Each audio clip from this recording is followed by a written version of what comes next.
Assalamualaikum warahmatullahi wabarakatuh. Selamat pagi dan salam sejahtera untuk kita semua. Bagaimana kabarnya hari ini adik-adik? Iya, Ibu harap kalian semua dalam keadaan yang sehat dan bahagia. Iya, sebelum kita masuk dalam proses pembelajaran, alangkah baiknya kita berdoa kepada Tuhan agar nantinya kita dapat dengan mudah menerima setiap pelajaran yang ada. Kita berdoa menurut agama dan keyakinan kita masing-masing. Untuk doanya akan Ibu pimpin ya. Kita berdoa. Doa selesai. Iya, selanjutnya Ibu akan mengecek kehadiran adik-adik semua. Nita Hadir, Nina hadir Bu. Ika Hadir Bu. Philadelphia. Hadir Bu. Iya, ternyata semuanya hadir. Iya, selanjutnya Ibu ingin kalian mengecek di samping kiri kanan kalian, di kursi kalian, di meja kalian. Jika terdapat sampah, silakan dibuang di tempat sampah ya. Itu menunjukkan bahwa kita peduli terhadap lingkungan. Jadi dicek dulu di tempat duduknya atau di lacinya. Jika ada sampah, silakan dibuang ya. Ya, terima kasih kepada adik-adik semua yang sudah menjaga kebersihan lingkungan kita dengan baik. Karena jika lingkungan kelas kita baik, kita juga akan semangat untuk mengikuti proses pembelajaran. Ya, selanjutnya Ibu ingin kalian semuanya fokuskan pikiran kalian karena kita akan mulai pelajaran kita pada saat ini. Jangan sembarang dipikir ya, fokus untuk mengikuti kegiatan pembelajaran kita pada saat ini. Iya, Ibu ingin tahu apakah ada yang masih ingat materi pelajaran kita pada pertemuan kemarin atau pada minggu lalu? Ada yang masih ingat? Iya Bu, tentang gejala sosial. Vita. Iya, betul sekali Vita. Pada pertemuan kemarin kita belajar tentang gejala sosial. Iya, kira-kira kita tahu apa itu gejala sosial? Tahu Bu. Iya Vita, apa jawabannya? Gejala sosial merupakan suatu fenomena yang ditandai dengan adanya suatu permasalahan sosial dalam masyarakat. Iya, betul sekali. Terima kasih Vita. Ternyata materi kemarin atau pertemuan pada minggu kemarin materinya masih diingat ya. Ibu sangat senang. Ternyata tidak ada yang lupa. Kira-kira pada saat ini kita akan belajar tentang apa? Ya, Ibu akan menampilkan beberapa contoh kasus dan juga contoh gambar yang tentunya sangat erat kaitannya dengan materi yang akan kita pelajari pada saat ini. Untuk itu kalian perhatikan ya di slide PPT yang akan Ibu tampilkan. Ya, silakan diperhatikan slide PPT yang ada di sini ya, di papan tulis. Iya, contoh kasus yang pertama, silakan diperhatikan ya. Dalam berhubungan dengan orang lain, kita biasa berhubungan baik secara langsung maupun tidak langsung. Secara langsung itu biasanya dapat kita lakukan dengan kita bertatap muka, kita bertemu langsung dengan orang itu. Sedangkan jika tidak langsung, hubungan yang kita lakukan secara tidak langsung, misalnya kita menggunakan perantara seperti alat komunikasi, seperti HP untuk menelpon saudara kita, untuk chat melalui sosial media yang ada seperti Facebook, WA, IG dan sebagainya. Berarti itu menunjukkan bahwa kita berhubungan secara tidak langsung karena adanya alat komunikasi atau perantara. Iya, gambarnya di situ, gambar yang pertama menunjukkan ada orang yang berjabat tangan dan diikuti percakapan setelahnya. Berarti itu menunjukkan bahwa mereka berhubungan secara langsung ya, karena mereka bertemu secara langsung. Gambar yang kedua, ada orang yang menelpon menggunakan telepon seluler. Itu menunjukkan mereka juga berhubungan tetapi secara tidak langsung karena mereka tidak berhubungan, tidak langsung ketemu. Jadi ada perantara. di antara keduanya. Iya. Contoh kasus yang kedua yaitu bisa dilihat ya, tawuran. Iya, tawuran antar pelajar, antara SMK Pijar Alam dan SMK Karya Bahana Mandiri. Bisa dilihat di contoh kasusnya dan juga contoh gambarnya. Ini menunjukkan adanya tawuran. Tawuran itu menunjukkan adanya apa? Iya, menunjukkan adanya konflik. Konflik adalah hubungan pertikaian yang terjadi antara satu kelompok dengan kelompok lainnya. Berarti tawuran merupakan bentuk dari konflik, karena kan mereka berkelahi ya, saling lempar-lempar batu. Itu menunjukkan adanya konflik antara dua kelompok itu, baik dari SMK Pijar Alam dan juga SMK Karya Bahana Mandiri. Iya, berdasarkan dua contoh kasus dan juga dua contoh gambar yang telah Ibu tampilkan di slide PPT, kira-kira pada saat ini kita akan belajar tentang apa, atau kita akan belajar tentang materi apa pada pertemuan kita saat ini? Hubungan sosial, Bu. Iya, betul sekali. Kita akan belajar tentang hubungan sosial. Jadi pokok materi kita pada saat ini yaitu individu, kelompok, dan juga hubungan sosial. Iya. Jadi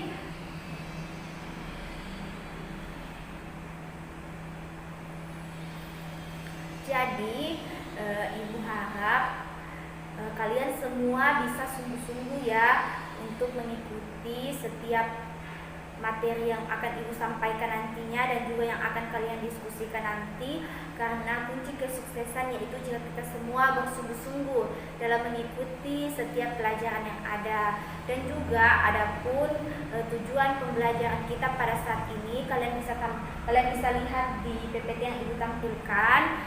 Ibu tampilkan dulu di laptop ini. Iya. Jadi tujuan pembelajaran yang pertama yaitu siswa dapat menjelaskan dan juga mendeskripsikan apa itu hubungan sosial secara umum. Yang kedua, siswa dapat menjelaskan dan juga mendeskripsikan pengertian hubungan sosial menurut para ahli. Yang selanjutnya, siswa dapat menjelaskan dan juga mendeskripsikan apa saja ciri-ciri dari hubungan sosial. Selanjutnya, siswa dapat menjelaskan dan mendeskripsikan apa saja syarat-syarat terjadinya hubungan sosial. Selanjutnya, siswa dapat menjelaskan dan juga mendeskripsikan apa saja faktor pendorong hubungan sosial. Selanjutnya, siswa dapat menjelaskan dan juga mendeskripsikan apa saja bentuk-bentuk hubungan sosial.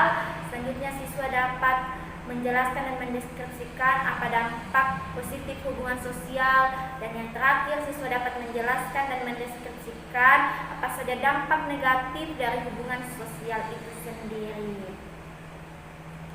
Iya. Selanjutnya Ibu akan membagi kalian ke dalam beberapa kelompok. Jadi dalam kelompok tersebut nanti kalian berdiskusi ya dengan teman kelompoknya. Jadi pembagian kelompoknya seperti ini. Nomor absen 1 dan nomor absen 2 itu kelompok 1, nomor absen 3 dan nomor absen 4 itu kelompok 2, begitupun seterusnya.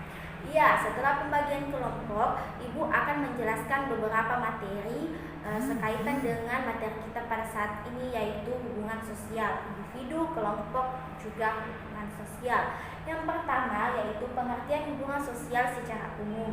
Dapat dilihat di slide PPT yang ada ya di sini sudah tampilkan. Yang pertama yaitu pengertian hubungan sosial secara umum.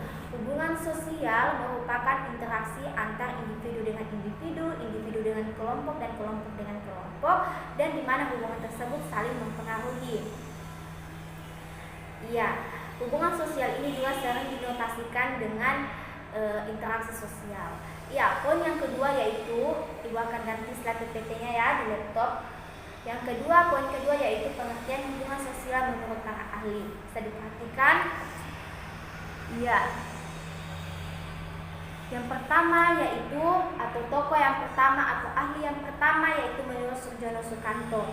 Menurut Surjono Sukanto, hubungan sosial adalah dasar proses sosial yang terjadi karena adanya hubungan-hubungan sosial sosial yang dinamis, mencakup hubungan antar individu, antar kelompok, dan atau antar individu dan kelompok. Terus ahli yang kedua yaitu menurut Bonner. Menurut Bonner, hubungan sosial adalah hubungan antar dua individu atau lebih yang saling mempengaruhi, mengubah atau memperbaiki kelakuan individu yang lain atau sebaliknya. Ahli yang ketiga yaitu menurut Astrid S. Susanto. Menurut Astrid S. Susanto, hubungan sosial adalah hubungan antar manusia yang menghasilkan hubungan tetap dan pada akhirnya memungkinkan pembentukan suatu struktur sosial. Terus yang selanjutnya yaitu ciri-ciri hubungan sosial. Bisa diperhatikan di slide PPT yang ada. Ciri-ciri hubungan sosial yaitu yang pertama adanya pelaku yang lebih dari satu orang. Yang kedua adanya tujuan-tujuan yang tertentu. Yang ketiga adanya komunikasi antar pelaku dengan menggunakan simbol-simbol dalam bentuk bahasa isyarat maupun bahasa lisan.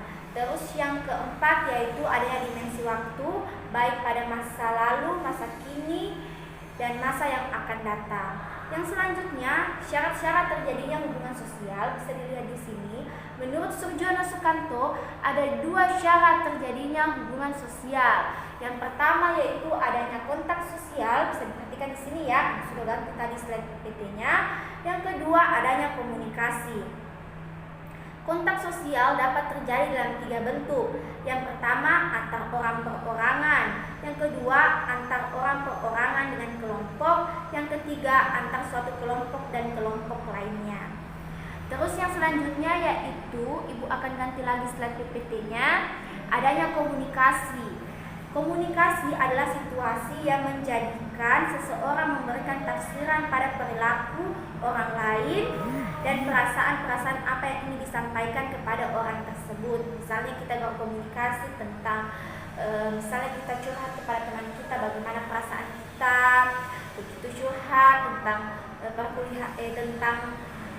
misalnya ada yang curhat tentang pendidikannya, ingin lanjut di mana, atau tentang pacarnya itu curhat, berarti dia mencurahkan isi hatinya, berarti adanya komunikasi dengan temannya. Ya, yang selanjutnya Ibu akan ganti lagi materinya pada poin yang kelima yaitu faktor pendorong terjadinya hubungan sosial. Ada beberapa faktor pendorong terjadinya hubungan sosial. Yang pertama yaitu adanya imitasi. Imitasi adalah tindakan yang menirukan tindakan nilai, norma atau ilmu pengetahuan orang atau kelompok yang berinteraksi.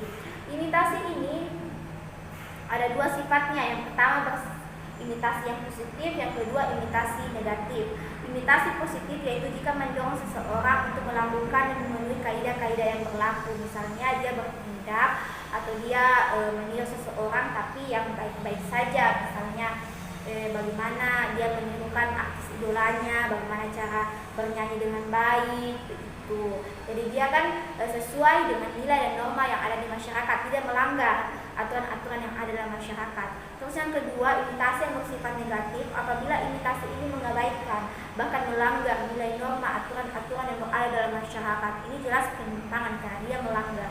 Misalnya mabuk-mabukan, minuman keras atau miras, penyalahgunaan narkoba atau obat-obatan terlarang, ini jelas menyimpang, perilaku menyimpang, melanggar nilai dan norma dalam masyarakat. Terus yang selanjutnya yaitu ada sugesti. Yaitu sugesti timbul jika seseorang menerima suatu pandangan atau sikap orang lain secara tidak rasional. Misalnya, jika kita dalam pikiran yang kalut, hati kita tidak banyak beban, pikiran kita banyak beban, terus ada teman kita yang menawarkan suatu solusi, tapi ternyata solusi itu memang tidak sesuai dengan kebutuhan kita. Misalnya kita lagi banyak pikiran, jadi kita tidak bisa menerima saran yang ada, kita tidak rasional, kita tidak kritis dalam menerima masukan-masukan yang ada atau saran-saran yang ada. Apakah itu sesuai dengan kita? Apakah itu memang cocok untuk kita? Kita tidak bisa berpikir rasional lagi, begitu. Jadi orang sugesti kepada kita, yaitu kita menerima, langsung kita terima tanpa adanya kita pikirkan matang-matang seperti itu. Yang selanjutnya yaitu perhatikan, kan Ibu akan ganti lagi slide PPT-nya, yaitu ada identifikasi. Identifikasi merupakan kecenderungan atau keinginan seseorang untuk menjadi sama dengan pihak lain.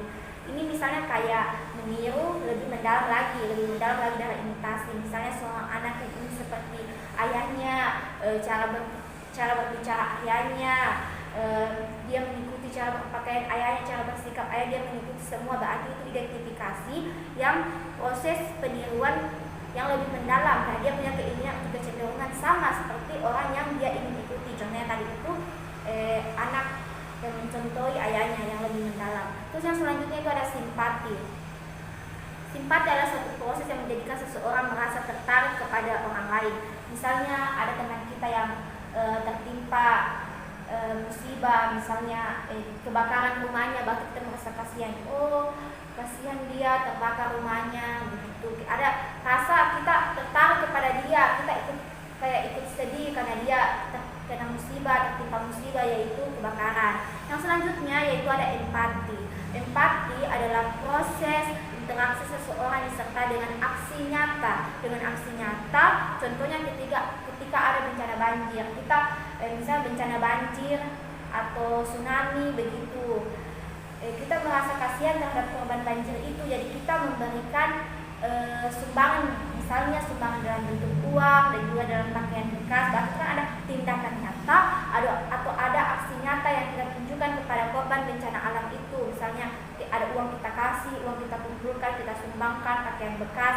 Bahwa itu melebihi dari simpati lah. Kalau simpati cuma rasa, nah ini ada tindakan nyata yang dia lakukan karena dia kasih kepada orang, dia berikanlah sumbangan. Ya, yang selanjutnya yaitu poin yang keenam, bentuk-bentuk hubungan sosial. Bentuk-bentuk hubungan sosial yaitu yang pertama ada sifat positif negatif. Misalnya sifat positif itu yang mengarah kepada kerjasama, mengarah kepada akomodasi, asimilasi dan sebagainya. Itu dinamakan proses asosiatif. Sedangkan yang bersifat negatif itu misalnya mengarah kepada persaingan yang meliputi kontroversi dan konflik atau pertikaian. Itu berarti bersifat negatif karena ada perkelahian di dalamnya ya, positif negatif. Bisa kalian lihat juga di slide PPT yang ada di samping sini ya. Perhatikan dengan seksama ya apa yang aku jelaskan. Ya, selanjutnya pada poin yang selanjutnya bentuk proses asosiatif. Kalian bisa lihat di sini. Iya, kerjasama yaitu suatu orang perorangan yang bekerja sama, misalnya ada gotong royong seperti itu. Ada akomodasi merujuk pada usaha-usaha manusia untuk meredakan pertentangan, misalnya ada orang yang berselisih atau ada orang berkonflik, kita berusaha untuk untuk melerai mereka. Misalnya dengan kita yang berkelahi, kita berusaha untuk meredakan atau kita melerai supaya tidak berkepanjangan konflik yang ada. Terus ada pun tujuan-tujuan akomodasi, bisa kalian lihat ya di slide PPT yang ada. Terus yang selanjutnya ada asimilasi. Asimilasi yaitu suatu proses untuk mengembangkan sikap-sikap yang sama walau terkadang bersifat emosional. Asimilasi bertujuan untuk mencapai kesatuan yang paling sedikit mencapai suatu integrasi. Ya, jadi proses asimilasi akan timbul terjadi apabila terjadi hal-hal berikut. Yang pertama, kelompok-kelompok manusia yang memiliki perbedaan kebudayaannya. Yang kedua, orang perseorangan sebagai anggota kelompok-kelompok tadi saling bergaul secara langsung dan intensif untuk waktu yang lama, dan kebudayaan dari setiap kelompok manusia tersebut berubah dan saling menyesuaikan diri. Yang selanjutnya itu ada akulturasi. Bentuk asosiatif yang selanjutnya yaitu ada akulturasi. Akulturasi ialah proses perubahan dalam pola-pola adat istiadat serta interaksi sosial. Meskipun dalam asimilasi terjadi perubahan pola adat istiadat dan interaksi sosial, tetapi kadang-kadang hal itu tidak terlalu penting dan menonjol. Ya, Ibu akan ganti lagi materinya.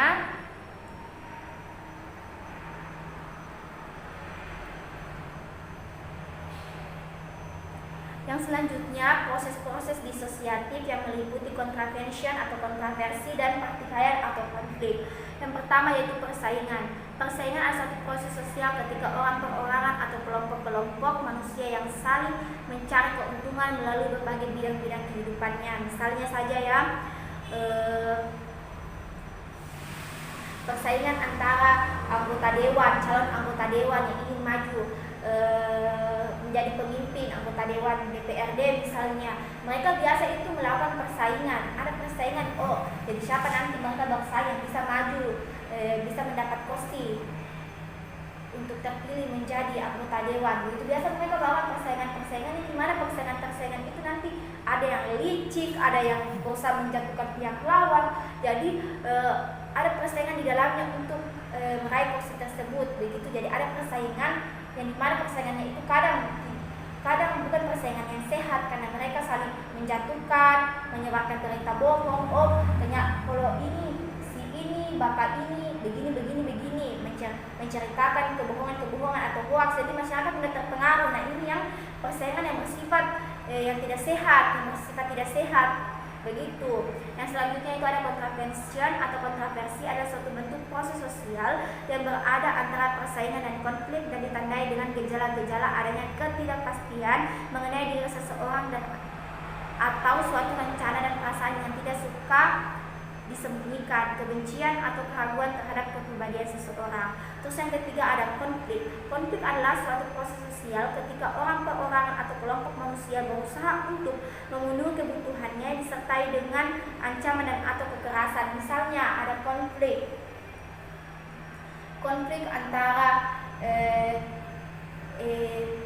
si A dengan si B memperebutkan seorang cewek. Mereka memperebutkan karena ini pacarku, dibilang bukan kok pacarnya, saya pacarnya. Mereka saling berkonflik begitu. Misalnya si A pacaran sama si C, terus si B mendekati si C. Jadi mereka kayak bilang, saya pacarku itu, kenapa kau dekat-dekat sama pacarku? Nah sedangkan yang satunya berteman jika begitu. Jadi terjadi konflik-konflik di dalamnya karena ada kesalahpahaman atau ada apa, jadi mereka berkonflik yang biasa disertai dengan ancaman dan juga atau kekerasan. Biasa ancamannya, jangan mendekati cewekku lagi, atau ada kekerasan baku pukul karena si A tidak terima ceweknya didekati sama si C, si D. Jadi begitulah konflik-konflik yang terjadi. Ya, selanjutnya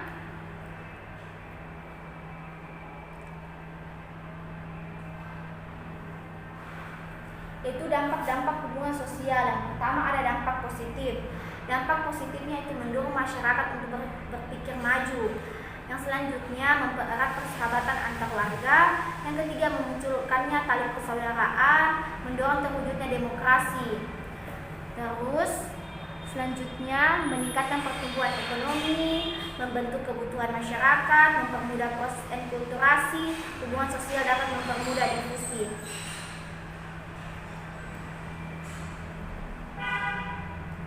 Ya, selanjutnya selain bersifat positif, hubungan sosial juga bersifat negatif.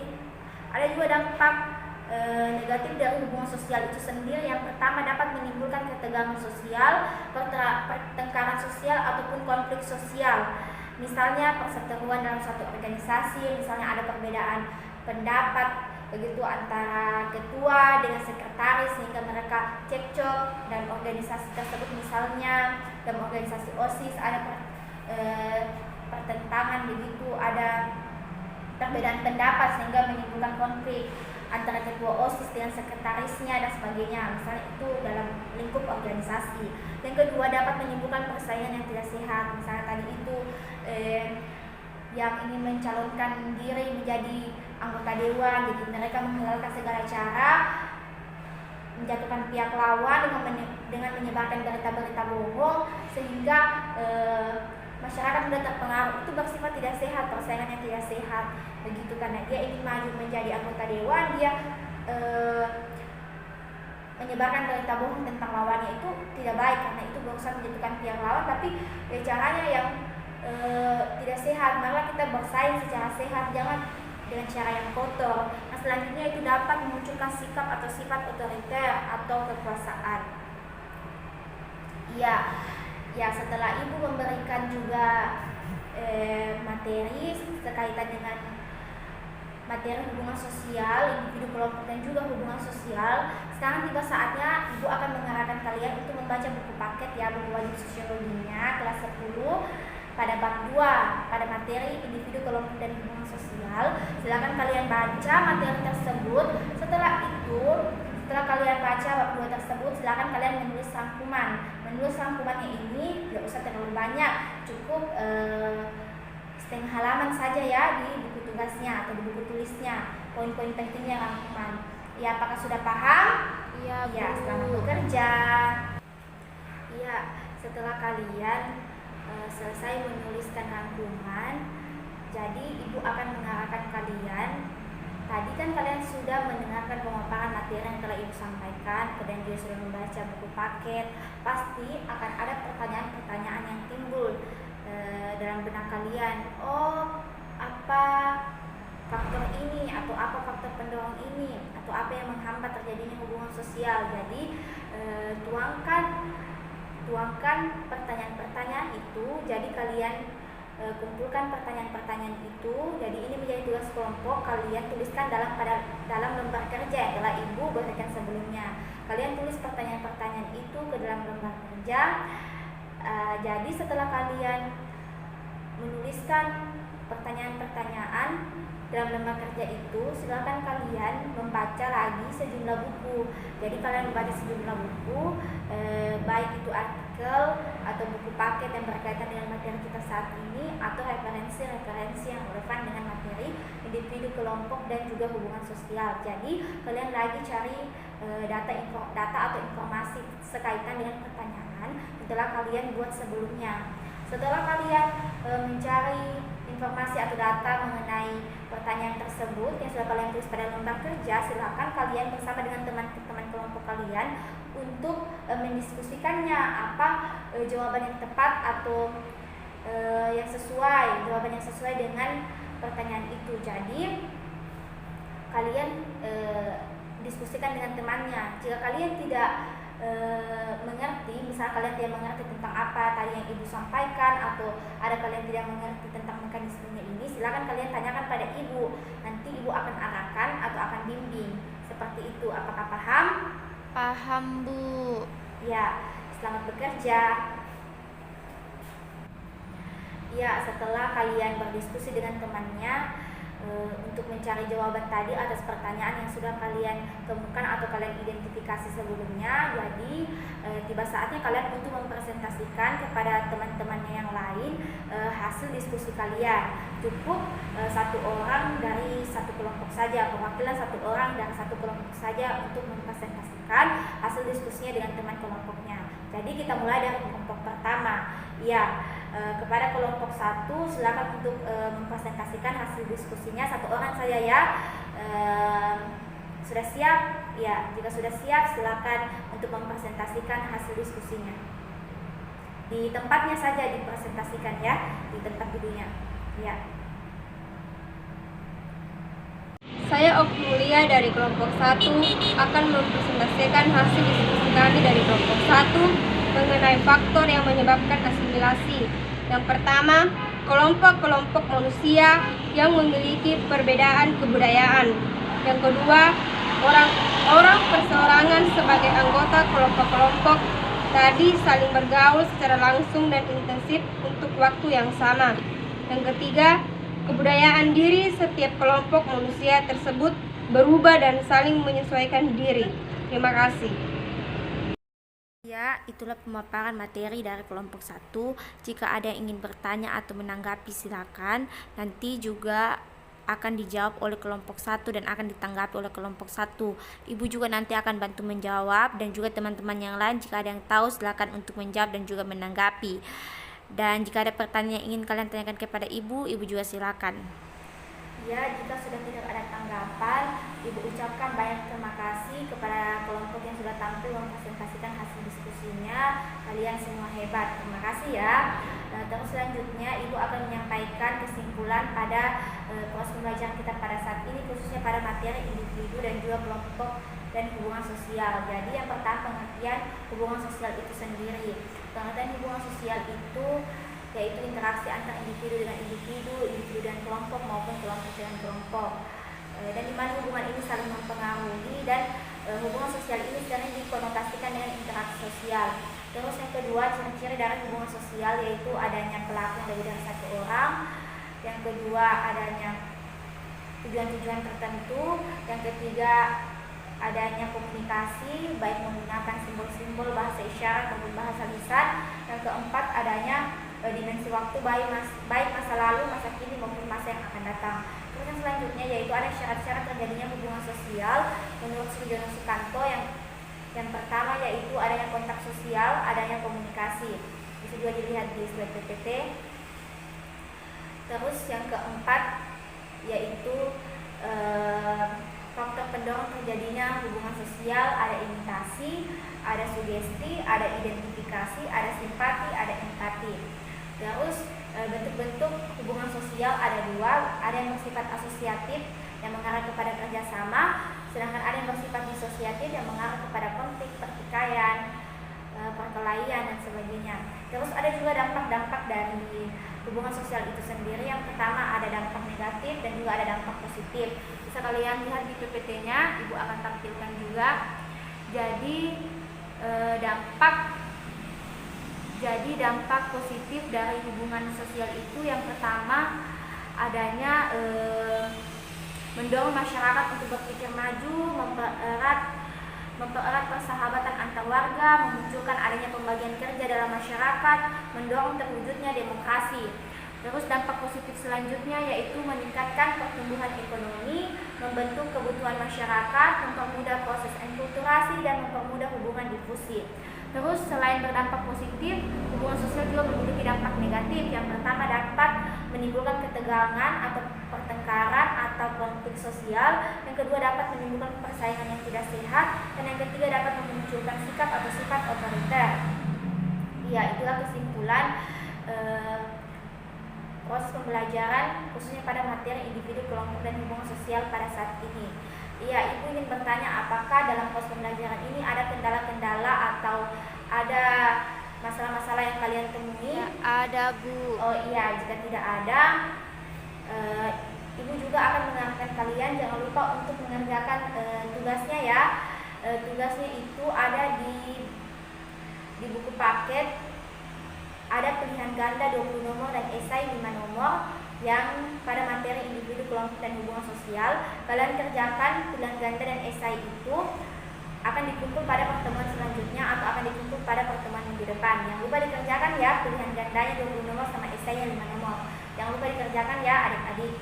Ya, inilah proses pembelajaran kita pada saat ini. Ibu secara pribadi mohon maaf jika dalam penyampaian Ibu banyak melakukan kesalahan. Kadang manusia tidak lepas dari namanya kesalahan. Oleh sebab itu Ibu mohon dimaafkan. Dan juga Ibu mengucapkan banyak terima kasih kepada adik-adik semua yang semangat untuk mengikuti kegiatan pembelajaran kita pada saat ini. Terima kasih ya. Untuk menutup pembelajaran kita pada saat ini dan juga kita akan pulang ke rumah kita masing-masing. Ketua kelasnya pimpin doa ya untuk menutup pelajaran kita pada saat ini menurut agama dan keyakinan kita masing-masing. Ketua kelas silakan pimpin doa. Dimulai. Selesai. Ya, terima kasih kepada ketua kelas. Inilah proses pembelajaran kita pada saat ini. Sampai jumpa pada pertemuan selanjutnya atau pada minggu depan ya anak-anak. Terima kasih.